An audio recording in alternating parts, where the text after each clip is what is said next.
네, 김이 죽은 깨를 없애드립니다. 이런 광고 많이 보셨죠? 암을 유발할 수 있는 중금속 수은이 기준치의 2,000배나 많이 함유된 화장품을 만들어 판매해온 일당이 경찰에 붙잡혔습니다.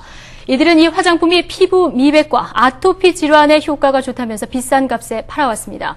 오늘 화장품 몇 종류나 쓰셨습니까? 성인 평균 하루 9가지나 되는데 몸에 직접 바르는 이 화장품들이 사실은 유해물질 덩어리라는 연구 결과가 나왔습니다. 남주현 기자가 400개 립스틱을 수거해 조사한 결과 모든 제품에서 납이 검출됐다고 밝혔습니다. 로레얼과 메이블린 등 유명 브랜드 제품이 포함된 가운데 한 제품에서는 납 검출량이 7.19ppm이나 돼 여러분이 사용하는 화장품의 숨은 비밀, 그동안 알고 쓰셨습니까? 눈의 라인을 또렷하고 선명하게 해주는 아이펜슬.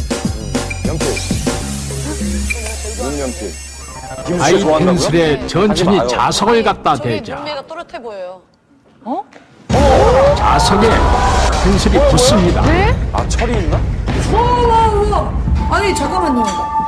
잠깐만. 와, 이거 화장품의 비밀이. 이게 뭐야? 그 성분이 있다는 건가요? 이 안에? 그리고 속눈썹을 길고 풍성하게 해주는 마스카라. 마스카라 역시 자석에 따라 안무하는데요. 이거 신기한데요? 이는 제품에 함유된 산화철 때문입니다. 이처럼 우리가 미처 몰랐던 화장품 속 화학 첨가물들. 야, 왜 철을 위해? 이것이 바로 화장품에 함유된 화학 첨가물들인데요.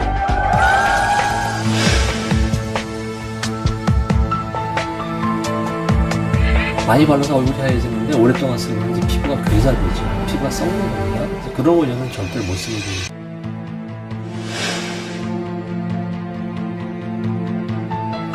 화장품은 이미지 산업이거든요. 어떤 원료가 들어갔다는 것에 대해서는 소비자들은 아주 민감하게 반응을 해요.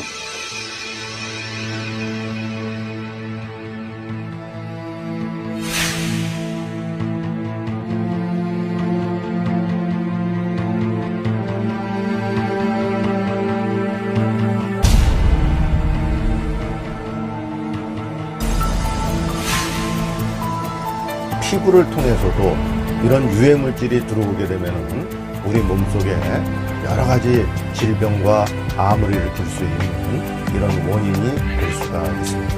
우리 피부의 피지막은 자연적으로 피부를 보호하는 역할을 합니다. 그런데 세안제 속 계면활성제가 이 피부막을 파괴해 오히려 필요한 각질과 유수분을 씻어내고 외부 침입을 용이하게 만듭니다.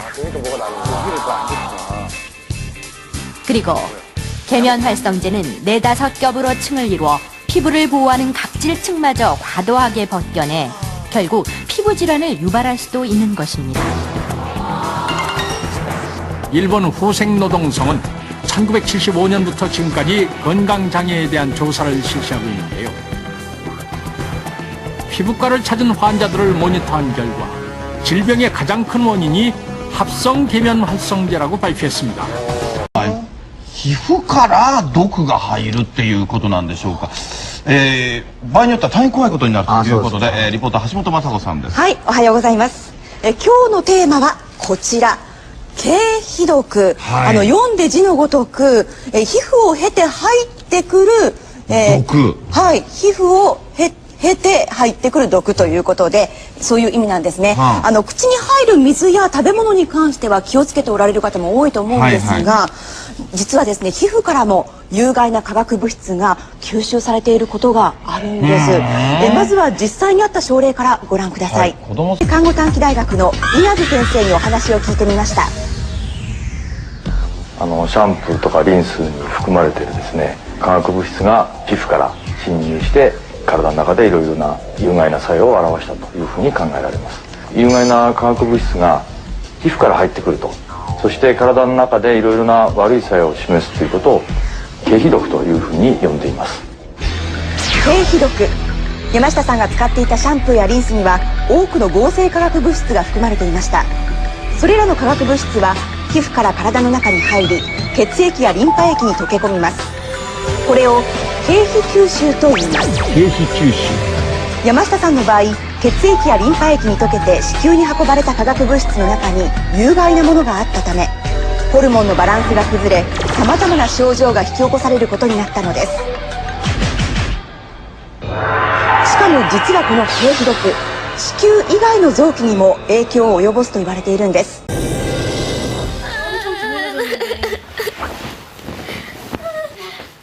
보라는 지금 생리를 하고 있다.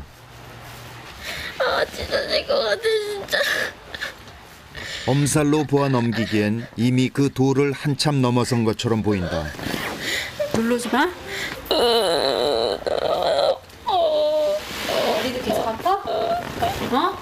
15살 때부터 지금까지 보라는 늘 이렇게 생리통을 앓아왔다. 이해할 수가 없어 아주. 아무도 이해할 수 없고 그렇다고 없앨 수도 피할 수도 없는 생리통은 여자이기 때문에 겪어야 하는 당연한 것일까?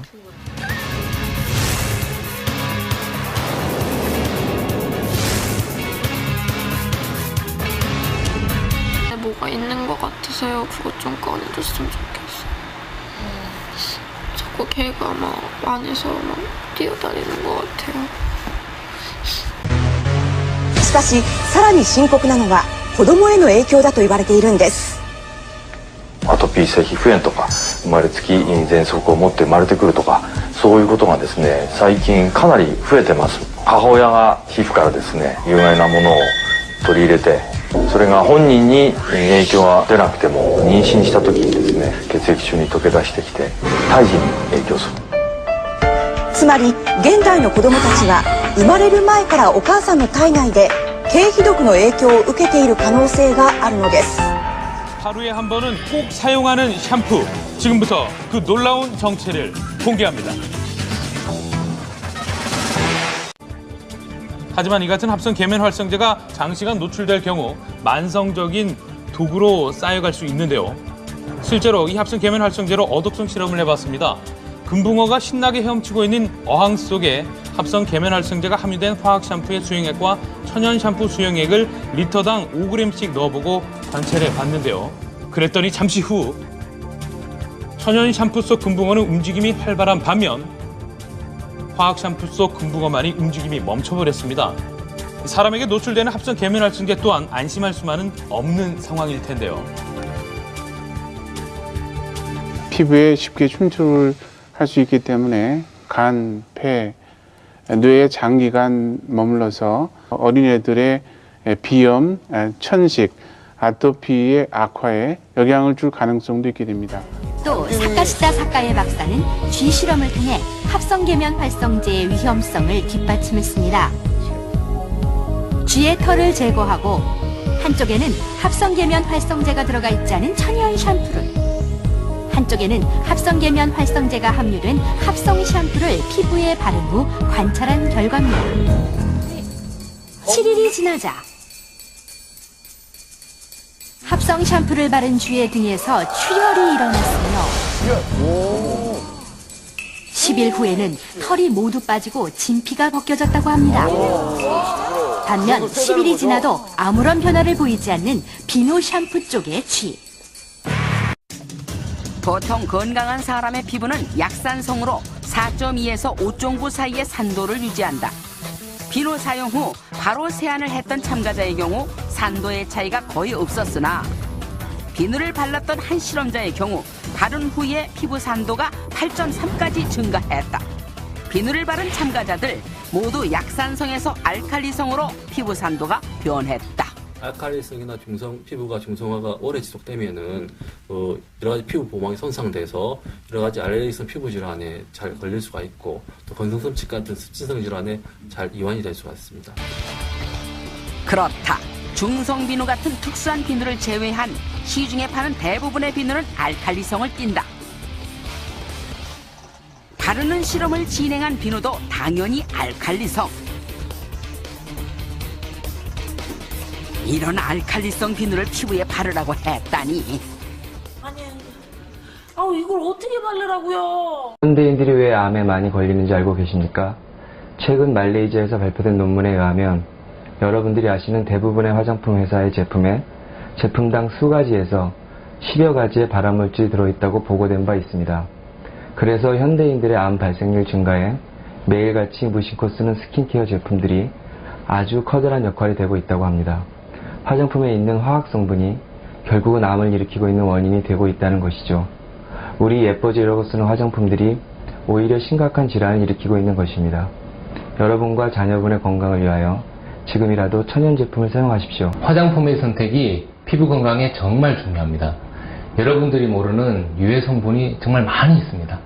예를 들어 콜타르, 탈크, 알료, 트리에탄올라민, 파라핀, 폴리에틸렌 글리콜 등이 있습니다. 이런 유해 성분으로부터 안전한 스킨케어 제품을 사용하셔야 합니다.